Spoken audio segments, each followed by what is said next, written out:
tentang hidup berpadanan dengan Injil. Next, mari kita baca sama-sama dari Filipi. Kalau sudah buka di Bapak Ibu yang diberkati Tuhan. Filipi pasal yang pertama ayat yang ke-27, tulisannya saya sudah tulis di situ. Kalau sudah dapat, baca Alkitabnya dan kita baca sama-sama. Katakan amin. Ya. Hanya hendaklah hidupmu berpadanan dengan Injil Kristus, supaya apabila aku datang aku melihat, dan apabila aku tidak datang aku mendengar, bahwa kamu teguh berdiri dalam satu roh dan sehati sejiwa, berjuang untuk iman yang timbul dari berita Injil atau kabar baik itu. Nah Bapak Ibu yang dikasihi oleh Tuhan, ini adalah sebuah pastoral letter kepada gereja di Filipi. Dia memulai menulis surat. Nah kita tahu bahwa gereja-gereja yang ada di Kolose, Filipi, Korintus, Galatia adalah orang-orang, sebagian besar dari jemaat-jemaat itu adalah orang-orang yang tidak mengenal Yesus sebelumnya. Tetapi oleh berita Injil yang disampaikan oleh Paulus, oleh rekan-rekannya itu, mereka kemudian menerima berita Injil itu. They receive the message of God. Mereka menerima berita itu dan kemudian menjadi percaya dan menjadi pengikut Kristus.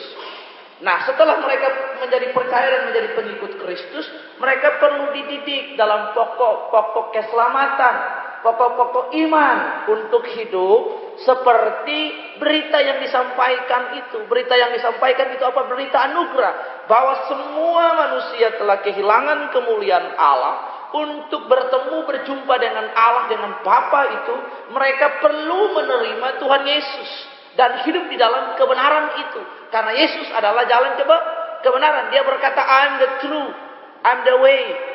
Tidak ada seorang pun yang datang kepada Bapa tanpa melalui aku. Zaman perjanjian lama, Allah itu adalah Allah yang transenden. Allah yang sukar sekali, orang mau melihat dia harus orang yang kudus hati dan tangannya. Mau berjumpa dengan Allah begitu kudus. Bahkan imam dalam perjanjian lama, kalau dia tidak kudus itu dia terbakar mati di dalam. Makanya diikat kaki pakai gelang, kemudian pakai kain sutra. Jadi kalau dia tidak kudus di rumah kudus, kalau sudah tidak ada bunyi gemerincing di tangan dan kaki, itu berarti sudah hangus, ditarik keluar. Tetapi dalam zaman perjanjian baru, berita anugerah itu menjadi daging, menjadi flesh, tinggal di antara orang-orang Israel pada waktu itu. Sehingga orang boleh melihat, merasakan langsung anugerah Tuhan. Setelah itu, pemberitaan akan Kristus itu tersebar di bangsa-bangsa. Orang-orang di Filipi menerima berita ini. Karena itu berita anugerahnya adalah mereka harus bertobat dari cara hidup yang lama kepada cara hidup yang baru. Untuk itulah Rasul Paulus menulis dalam Filipi pasal 1 ayat 27 supaya hidup kita berpadanan dengan Kristus. Kita mulai dengan kata Tuhan berikan kita hidup. Kata hidup ada dua. Yang pertama kata hidup adalah bios. Sama-sama Bapak Ibu dan saya katakan bios. Kata bios atau bios itu adalah hidup jasmani. Kita hidup seperti biasanya, kemudian kita makan, kita minum, kita melakukan aktivitas biasanya. But there's have no value or essence. Tidak ada nilai atau sesuatu yang intrinsik di dalamnya.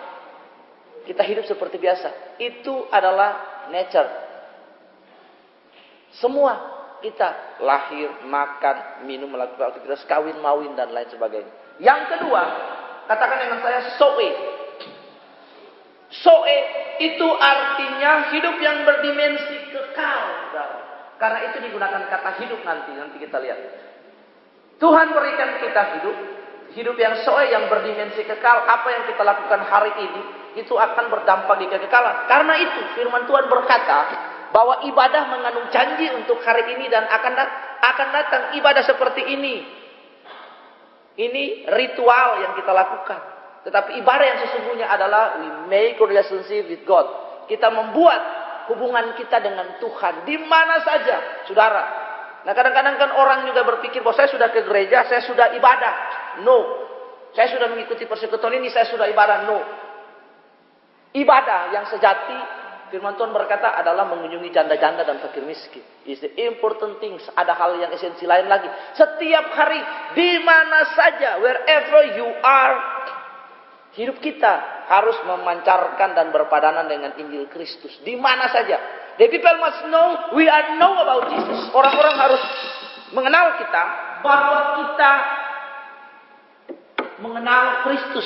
Mereka melihat bahwa ada dampak Kristus, ada buah kekristenan dalam kehidupan kita. Nah, bagaimana kita menghidupi hidup itu sendiri? Nah, kata hidup artinya citizenship. Citizenship itu artinya warga. We are the citizenship of kingdom of God. Lalu lihat. Nah, berikut. Nah, dikatakan bahwa hidup kita harus berpadanan dengan Kristus. Karena itu, hidup atau arah hidup, our destiny, tujuan kita, our goal adalah, saudara lihat, yang tepat Tuhan. Tuhan berbicara tentang goal kita, tentang tujuan kita. Semua yang kita lakukan merujuk kepada satu tindakan adalah nama Tuhan dipermuliakan. Tidak ada yang lain.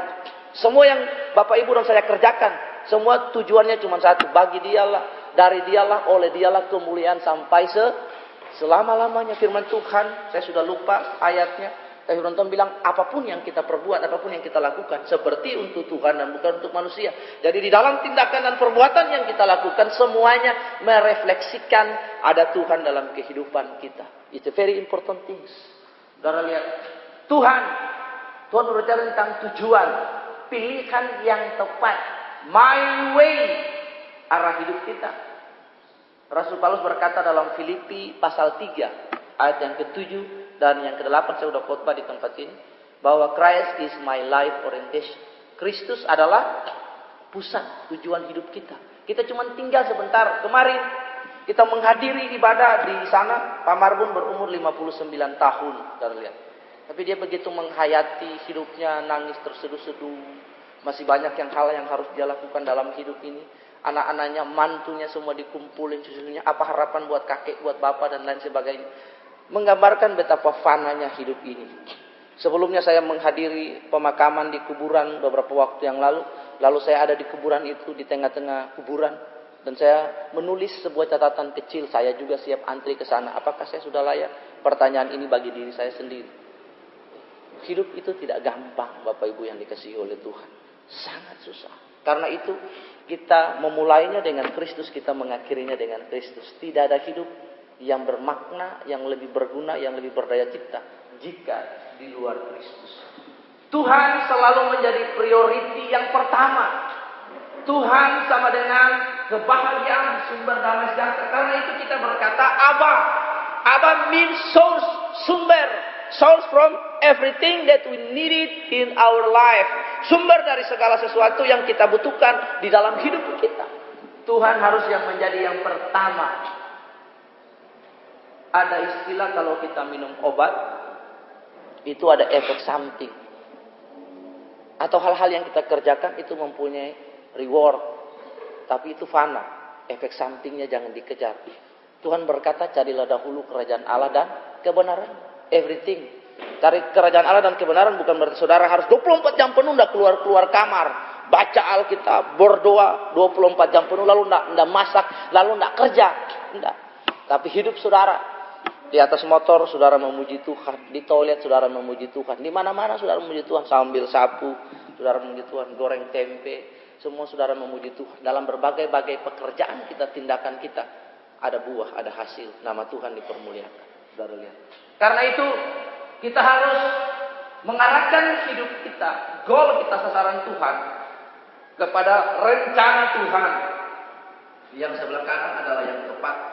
Yang sebelah kiri, yang sesat, hal yang duniawi, fasilitas, materi, dan kehormatan. Firman Tuhan berkata, bukankah semuanya ini dicari bangsa-bangsa the Gentiles yang tidak mengenal Allah?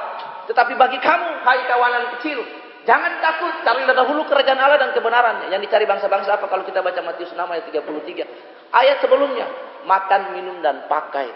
Sampai hari ini, saya selalu melihat penyertaan Tuhan di dalam hidup saya. Saya tidak pernah membandingkan hidup saya dengan orang lain. Kemarin ada sebuah kisah yang sangat tragis. Seorang istri dari seorang pimpinan panti asuhan begitu membanggakan diri dengan harta. Kamu siapa hamba Tuhan? Kere kamu. Kamu tidak punya harta, kamu tidak punya apa-apa. Saya sekarang sudah diberkati. Dengan bangganya dia bilang, barang saya sudah gemuk gini karena diberkati oleh Tuhan. Nilai dirinya melekat kepada barang. Hati-hati Bapak Ibu yang dikasihi oleh Tuhan. Nilai diri saya yang sebenarnya, harga saya adalah saya ditebus oleh darah Tuhan Yesus. Itu cukup. Nilai saya tidak melekat pada motor, benda, gedung, kesuksesan dan lain sebagainya.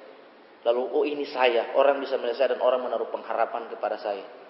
Dalam khotbah saya kemarin saya bilang, nilai diri saya adalah saya berkenan kepada Tuhan. Berusaha sebisa-bisanya. Saya masih di dunia. Tapi saya berusaha semampunya. Anugerah yang sudah diberikan, rahmat yang sudah diberikan, saya maknai dengan sesungguhnya. Bahwa nilai saya adalah saya ditebus. Nilai saya adalah saya jujur. Nilai saya adalah saya bekerja dengan orang, saya baik. Saya bertanggung jawab. Itu nilai. Nilai kita bukan terletak kepada barang, hipotek, rumah. Everything that we have in our life, they have no value. Tidak punya nilai. Nilai kita adalah saudara mengenal Allah dengan baik, dengan benar. Hidup kita berpadanan dengan gospel, dengan Injil, itu nilai. Nah karena itu mari kita akan melihat arah hidup orang percaya seperti yang disampaikan oleh Rasul Paulus. Next arti. Yang pertama, perintah yang Paulus berikan adalah kepada gereja. Di sini Paulus memberikan jemaat di Filipi satu perintah yang sangat penting. Hendaklah hidupmu berpadanan dengan Injil Kristus. Perintah Paulus ini tidak hanya muncul di kitab Filipi Bapak Ibu, tapi juga di kitab-kitab yang lain. Mari saya baca Efesus 4 ayat 1. Sebab aku menasihatkan kamu, aku orang yang dipenjarakan karena Tuhan, supaya hidupmu sebagai orang-orang yang telah dipanggil berpadanan dengan panggilan itu. Yang dipanggil maksudnya receive Jesus Christ in our life as the salvation. Kolose berkata juga, sehingga hidupmu layak di hadapannya serta berkenan kepadanya dalam segala hal. Dan kamu memberi buah dalam segala pekerjaan yang baik dan bertumbuh dalam pengetahuan yang benar tentang Allah. Ada di Filipi, ada di Kolose, ada di Efesus. Next. Nah, Bapak Ibu yang dikasihi oleh Tuhan, karena itu hidup kita harus sejajar, equal. Nah, if we receive Jesus and we say Jesus in our life, jika kita menerima Tuhan Yesus dan kita berkata ada Tuhan di dalam hidup saya, sebisa mungkin we saw the reflection of Christ through our life. Kita memperlihatkan refleksi atau gambar Kristus itu sebisanya. Dan harus dalam hidup kita. Sangat susah. Tapi itu harus. Bukan berarti tidak bisa. Saya tidak bisa kudus. Siapa bilang? Ada orang kudus di Alkitab. Kalau ada manusia kudus di Alkitab, kita juga bisa. Bukan seperti kudus-kudus yang lain. Suci-suci yang lain. Orang suci. Orang suci yang ada di ritual agama lain. Karena dia disucikan oleh ritual. Dia disucikan oleh agama, oleh hukum. Tapi kita disucikan oleh darah Yesus. Kita disebut orang kudus, kita dibenarkan dan hidup dalam kebenaran. Yang berikut, Paulus berkata, hendaklah hidup itu berpadanan dengan kata Injil, dengan Kristus. Dalam bahasa aslinya kata yang diterjemahkan sebagai hidup yang tadi, hidup berpadanan. Kata Yunaninya adalah sebagai warga atau citizen. Sebagai sebuah warga negara, hendaklah Anda hidup sesuai dengan seorang warga negara. Jadi kata hidup di sini berhubungan dengan kewargaan. Karena itu Filipi berkata, kewargaan negara kita ada di sorga. Dan dari situ juga kita menantikan Tuhan Yesus itu sebagai juru selamat. Firman Tuhan di dalam pertama Petrus 2 ayat 9 berkata, tapi kamulah bangsa yang terpilih, imamat yang rajani. Dipanggil Allah untuk memberitakan perbuatan-perbuatan. Allah mengambil kita dari sampah, dari yang nothing, tidak berarti, kemudian dia melayakkan kita jadi anak, kita jadi warga kerajaan. Kita hidup dalam kerajaan, ada protokol. Dan kalau masuk kantor bupati, itu ada namanya protokol. Masuk ke dalam, dari pintu gerbang pertama, saudara isi nama, kasih KTP. Perlu apa? Tanda tangan jam berapa? Setelah masuk sampai ke dalam, diarahkan, tunggu di ruang tamu, ada protokol mau ketemu dengan bupati.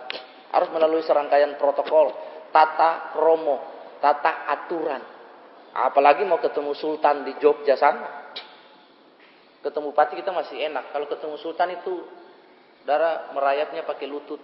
Mau, tidak boleh lihat mukanya dia juga. Ngomong tunduk kepala begini. Mau keluar dari hadapan dia, mundur pelan-pelan, habis itu baru balik lagi. Tata kerama. Karena itu value atau nilai atau